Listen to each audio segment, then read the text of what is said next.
ওয়ালাইকুম আসসালাম ওয়া রাহমাতুল্লাহি ওয়া বারাকাতুহু। জি, পরবর্তী প্রশ্নটা শুনলাম আপনার। সফরে যাওয়া উপলক্ষে কোরআন সাথে নিয়ে যেতে চাচ্ছেন, তো কোরআন ব্যাগে থাকবে। বাথরুমে গেলে ব্যাগটা সাথে নিয়ে ঢুকবে নিরাপত্তার জন্য। তো এমন অবস্থায় কোরআনের কি হবে? কোরআন সেখানে কি নেওয়া যাবে?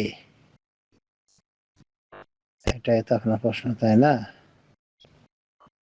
হ্যাঁ, প্রথমত চেষ্টা করতে হবে কোরআনকে বাইরে রাখার চেষ্টা করবে, বাইরে রেখে ভেতরে ঢুকবে অন্যান্য জিনিস সহ। আর যদি সম্ভব না হয় তাহলে সমস্যা হবে না ইনশাআল্লাহ, যেহেতু ওটা ব্যাগের ভেতরে থাকবে। তাই একটু দূরে, যথাসাধ্য একটু দূরে পরিষ্কার জায়গায় রাখার চেষ্টা করতে হবে, বা যদি ঝোলানোর কোনো কিছু থাকে তো ঝুলিয়ে রাখতে হবে একটু উপরে, তাহলে আশা করি সমস্যা হবে না। এটা সাধারণত করতে বাধ্য হয়ে যায় মানুষ, কারণ নিরাপদ না, যে কেউ নিয়ে নিতে পারে অন্যভাবে। বালাদিয়ার মিউনিসিপ্যালের লোকেরা ফেলে দিতে পারে। এক কথায় অনিরাপত্তায় চলে যায় এভাবে কোরআন বাইরে রাখলে। তো এমন তো অবস্থায় সমস্যা নাই। শেখ আলবানী রাহমাহুল্লাহকে জিজ্ঞাসা করা হয়েছিল যে কোরআন যদি কেউ নিয়ে যায় বাধ্যগত অবস্থায়, চুরির ভয় বা হারিয়ে যাওয়ার ভয়, তো কি করবে? উনি বলেছিলেন সমস্যা নেই ইনশাআল্লাহ, যদি পকেটে থাকে বা কোনো ব্যাগের ভিতরে যত্ন সহকারে থাকে, চেষ্টা করবে ওটাকে ওই যত্ন করে ওই ঢেকে রাখার, সমস্যা হবে না ইনশাআল্লাহ। এরপর আমি একটা উদাহরণ দিয়েছিলেন যে আমাদের সবার সাথেই তো কোরআনের কম বেশি আছে, হাফেজত পুরো কোরআনটাই আছে, অথচ সেখানেই কিন্তু আশ্রম একেবারে কাছে।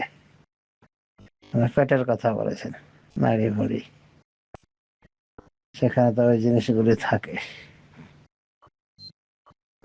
যেহেতু ভেতরে আছে,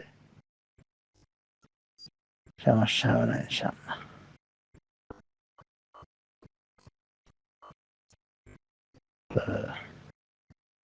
জরুরি অবস্থা আসলে আল্লাহ রাব্বুল আলামিন বলছেন ওয়াকাদ ফাসসালা লাকুম মা হারামা আলাইকুম ইল্লা মা তুরিতুম ইলাইহি। তোমাদের উপরে আল্লাহ যা হারাম করে দিয়েছেন তা তফসিল সহ বর্ণনা করেছেন, বিস্তারিত বর্ণনা করে দিয়েছেন। ইল্লা মা তুরিতুম ইলাইহি, কিন্তু যেটা করতে তোমরা বাধ্য হয়ে যাও সেটা হারাম করেননি।